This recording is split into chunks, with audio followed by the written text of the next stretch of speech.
Welcome to today's video where we will be diving into a common problem that many developers might face when working with Python and multithreading.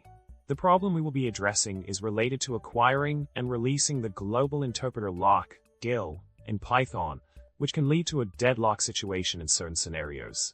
Now, let's talk about the solution to the problem we just discussed. The key to solving this issue is to ensure that the GIL is properly released after creating the Python environment using py_initialize. You need to release the GIL by calling pyeval_savethread before returning from the new Python-env function. This will prevent the main thread from getting stuck while trying to acquire the GIO.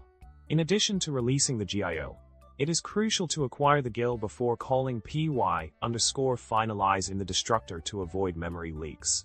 By following these steps, you can ensure that the GIL is managed correctly in your Python multithreading application, preventing potential deadlocks and memory issues.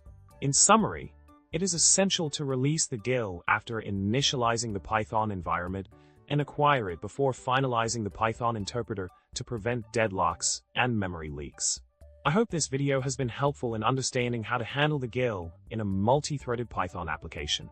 Don't forget to subscribe, like the video, and leave a comment with your thoughts. Thanks for watching.